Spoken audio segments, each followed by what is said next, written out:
Ravi colours இன்றைய trending பெண்களுக்கான exclusive கலெக்ஷனுடன் kurtis, palazzo pant, Patiala pant, துப்பட்டாக்கள், ஷேப்வேர்கள், நைட்டிகள், பிராண்டட் உள்ளாடைகளும் கிடைக்கும். ரவி கலர்ஸ், நேரு வீதி, ராஜா தியேட்டர் சிக்னல் அருகில், புதுச்சேரி.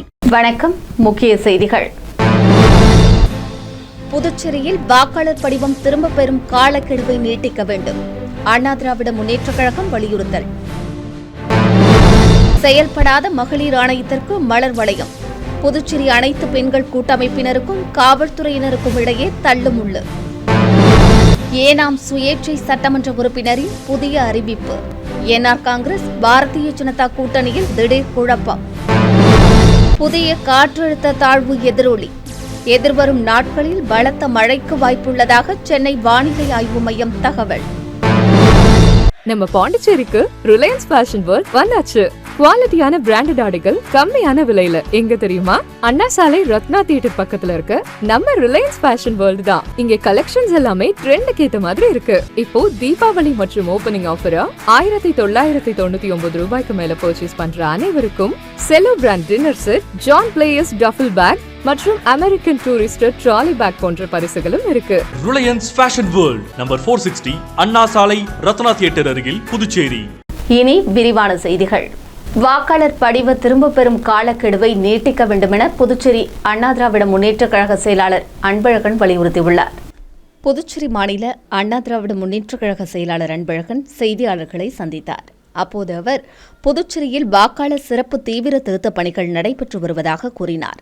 ஒரு மாதமாக மொத்த வாக்காளர்களில் சுமார் 95.61% என 9,77,747 படிவங்கள் வழங்கப்பட்டுள்ளதாக தெரிவித்த அன்பழகன், இதில் இதுவரை 57.33% படிவங்கள் மட்டுமே முழுமையாக பூர்த்தி செய்து திரும்ப பெறப்பட்டுள்ளதாக கூறினார்.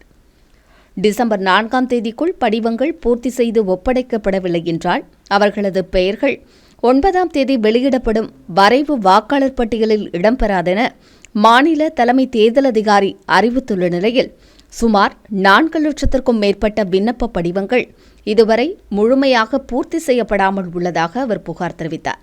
அரசினால் நியமிக்கப்பட்டுள்ள PLOக்கள் பூர்த்தி செய்யும் பணியை சரிவர செய்யவில்லை என குற்றம் சாட்டிய அன்பழகன், நியாயமான வாக்காளர்களின் பெயர்கள் லட்சக்கணக்கில் விடுபடக்கூடிய சூழ்நிலையை புதுச்சேரி தேர்தல் துறை ஏற்படுத்தியுள்ளதாக குற்றம் சாட்டினார்.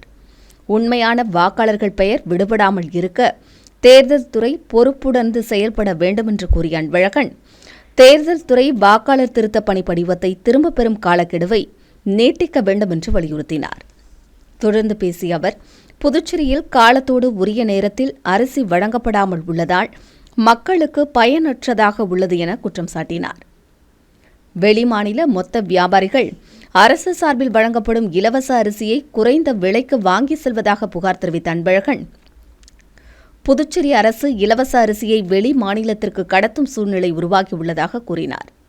எனவே ஆளுநரும் முதலமைச்சரும் தரமான அரிசியை காலத்தோடு விநியோகம் செய்ய நடவடிக்கைகளை மேற்கொள்ள வேண்டும் என்றார் அவர்.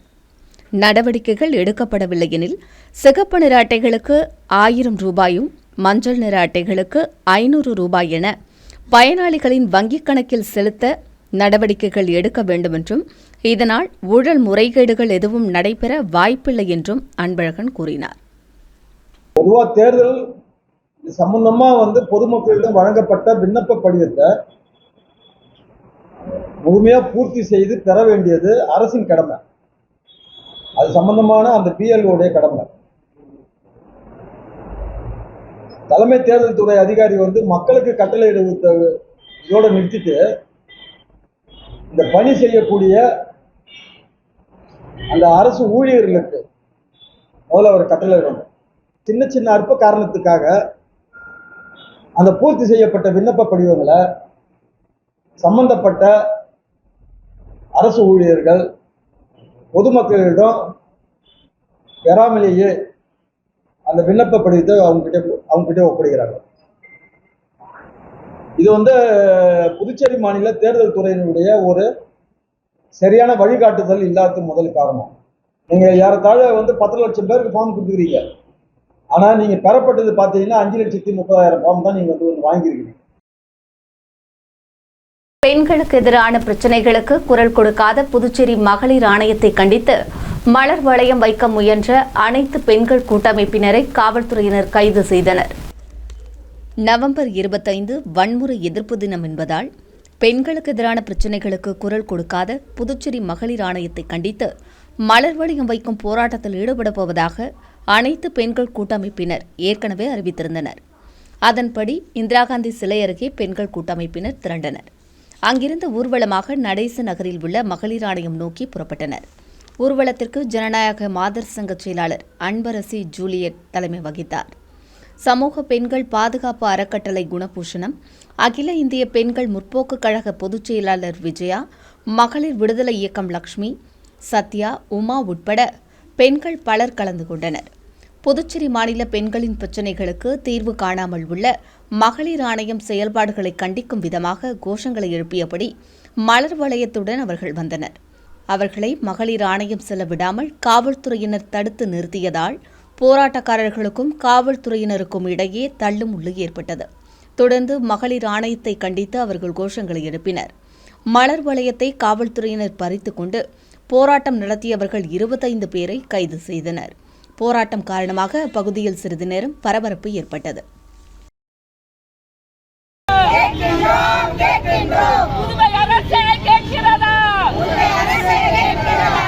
ஏனாம் சுயேட்சை சட்டமன்ற உறுப்பினரின் புதிய அறிவிப்பால் ஏனார் காங்கிரஸ் பாரதிய ஜனதா கூட்டணியில் திடீர் குழப்பம் ஏற்பட்டுள்ளது. புதுச்சேரியில் முதலமைச்சர் ரங்கசாமி தலைமையில் ஏனார் காங்கிரஸ் பாரதிய ஜனதா கூட்டணி அரசு நடந்து வருகிறது. கடந்த சட்டமன்ற தேர்தலின் போது முதலமைச்சரும் என்ஆர் காங்கிரஸ் தலைவருமான ரங்கசாமி புதுச்சேரி பிராந்தியத்தில் தட்டாஞ்சாவடி தொகுதியிலும் ஆந்திரா அருகே உள்ள ஏனாம் தொகுதியிலும் போட்டியிட்டார். ஏனாமில் முதலமைச்சர் ரங்கசாமிக்கு ஆதரவாக முன்னாள் அமைச்சர் மல்லாடி கிருஷ்ணராவ் தீவிர பிரச்சாரம் மேற்கொண்டார். ஆனால் ஏனாமில் முதலமைச்சர் ரங்கசாமி வெற்றி வாய்ப்பை இழந்தார். அவருக்கு எதிராக சுயேட்சையாக போட்டியிட்ட கொல்லப்பள்ளி ஸ்ரீனிவாஸ் அசோக் வெற்றி பெற்றார். அவர் பாரதிய ஜனதாவுக்கு ஆதரவு தெரிவித்தார். இதனிடையே புதுச்சேரி அரசின் டெல்லி பிரதிநிதியாக முன்னாள் அமைச்சர் மல்லாடி கிருஷ்ணராவ் நியமிக்கப்பட்டார். இதனால் ஏனாமில் 2 அதிகார மையங்கள் உருவாகியது. சட்டமன்ற உறுப்பினர் ஸ்ரீனிவாஸ் அசோக், முன்னாள் அமைச்சர் மல்லாடி கிருஷ்ணராவ் ஆகியோர் அடிக்கடி மோதிக்கொண்டனர். இதனால் அரசுக்கு எதிராக ஸ்ரீனிவாஸ் அசோக் சட்டசபையில் பல்வேறு குற்றச்சாட்டுகளை எழுப்பி பேசினார். அதோடு சட்டசபை நுழைவு வாயில் படிக்கட்டில் அமர்ந்து தொகுதி பிரச்சினைகளுக்காக போராட்டமும் நடத்தினார். அவருக்கு ஆதரவாக பாரதிய ஜனதா சட்டமன்ற உறுப்பினர்களும் போராட்டத்தில் ஈடுபட்டனர். இந்த நிலையில் புதுச்சேரி சட்டசபை தேர்தல் அடுத்த ஆண்டு நடைபெற உள்ளது.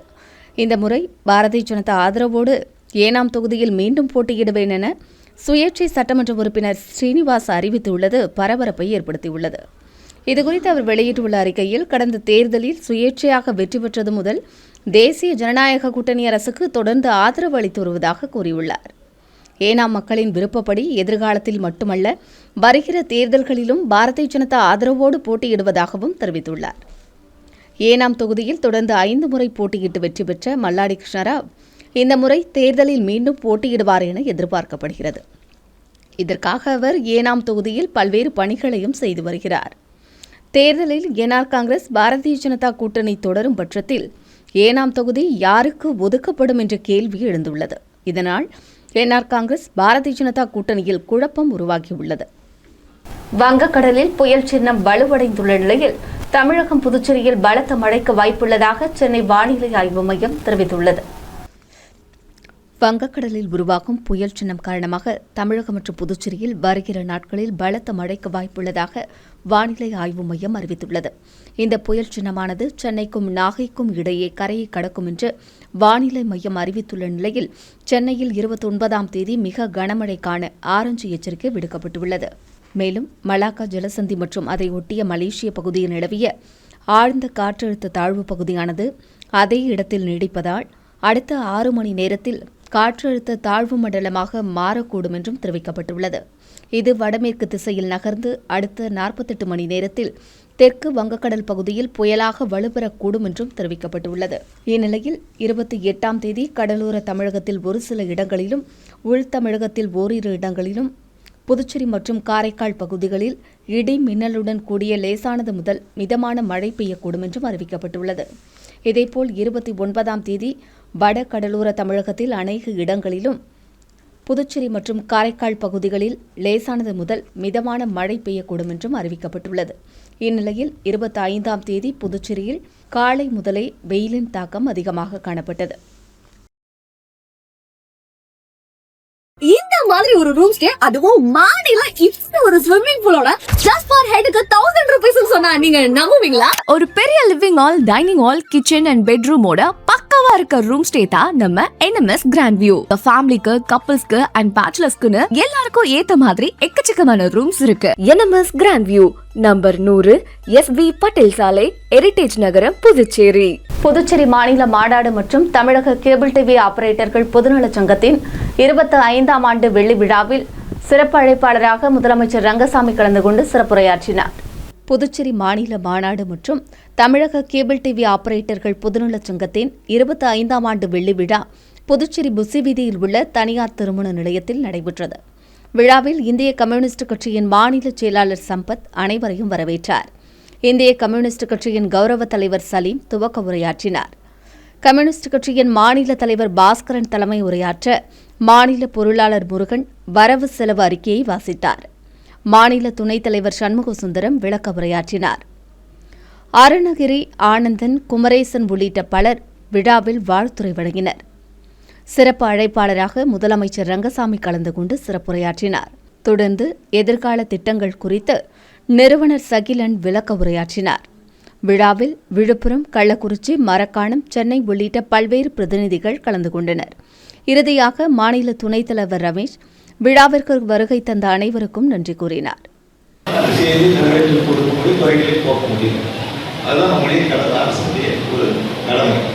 அதனை மனதில் வைத்துக் கொண்டு எப்பொழுதுமே நம்முடைய மக்களுடைய கோரிக்கைகளை கேட்டு அதை நிறைவேற்றி கொடுக்கக்கூடிய அரசு தான் இந்த அரசு.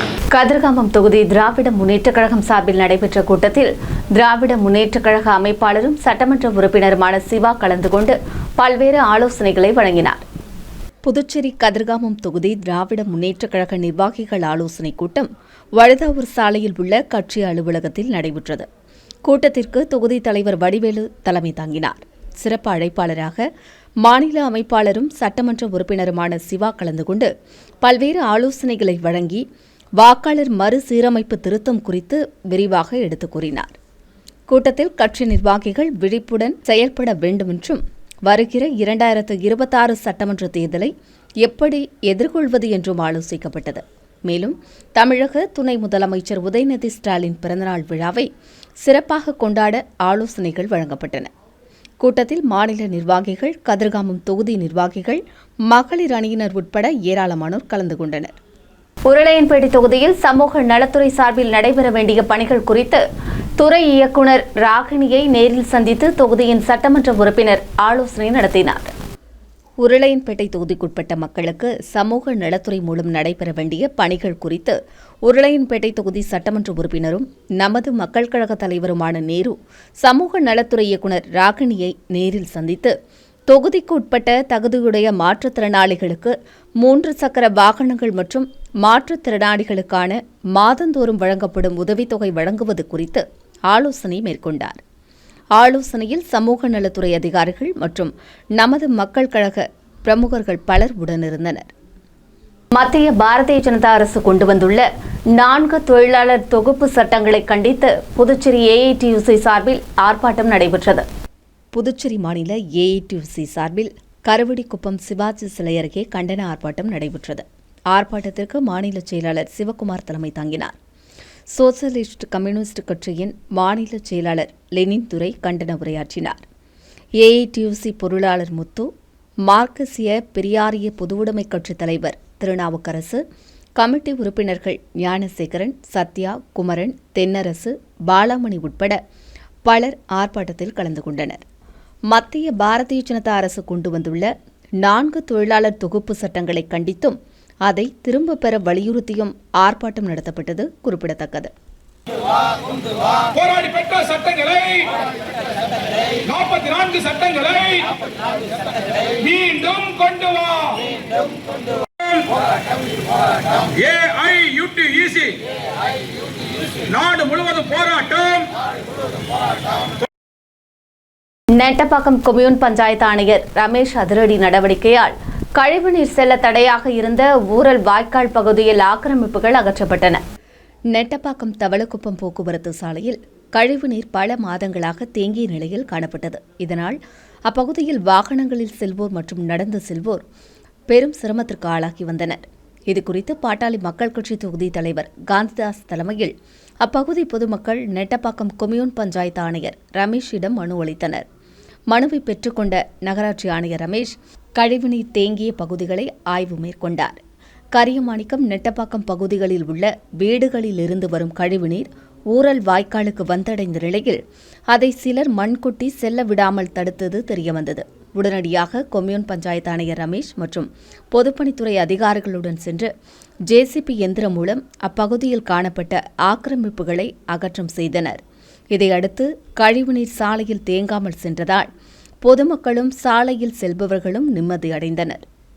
புதுச்சேரி நகர பகுதிகளில் உள்ள மின் நுகர்வோர்கள் மின் கட்டண பாக்கியை உடனடியாக செலுத்த புதுச்சேரி மின்துறை அறிவுறுத்தியுள்ளது. புதுச்சேரி மின்துறை நகர இயக்குதல் மற்றும் பராமரித்தல் கோட்ட செயற்பொறியாளர் செய்திக்குறிப்பில், புதுச்சேரி நகர்ப்புறம் மற்றும் அதை சுற்றியுள்ள பகுதிகளுக்குட்பட்ட கடற்கரை சாலை, வம்பாக்கீரபாளையம், திப்ராயப்பேட்டை, நெல்லித்தோப்பு, எல்லைப்பிள்ளை சாவடி வரை, முருங்கப்பாக்கம் முதல் முத்தியால்பேட்டை வரை, சாரம் ரெயின்போ நகர், வெங்கடா நகர், பாலாஜி நகர், சுதந்திர பொன்விழா நகர், திருமுடி சேதுராமன் நகர் மற்றும் அதை சுற்றியுள்ள பகுதிகளில் உள்ள மின் நுகர்வோர்கள் தங்கள் மின் கட்டண தொகையை கடைசி தேதிக்குள் செலுத்தி மின் துண்டிப்பை தவிர்த்துக் கொள்ளுமாறு மின்துறை அறிவுறுத்தியுள்ளது. அடுத்து வருவது புதுவையின் இன்றைய தங்கம் மற்றும் வெள்ளி விலை நிலவரம். இன்றைய தங்கம் வெள்ளி விலை விவரம். புதுவையில் இன்றைய தங்கம் வெள்ளி விலை விவரம் வழங்குபவர்கள் முத்து கோல்ட் ஹவுஸ், பாண்டிச்சேரி. தங்கம் 1 கிராம் 11,645 ரூபாய். இன்றைய தங்கம் வெள்ளி விலை விவரம். வெள்ளி 10 கிராம் 1,710 ரூபாய். இத்துடன் ஏஎம்என் செய்திகள் நிறைவடைந்தன. வணக்கம். புதுச்சேரி உங்கள் ஏஎம்என் டிவி செய்திகளை யூடியூபில் உடனுக்குடன் காண ஏஎம்என் டிவி பாண்டிச்சேரி சேனலை சப்ஸ்கிரைப் செய்யுங்கள். பெல் பட்டனை மறக்காமல் கிளிக் செய்யுங்கள்.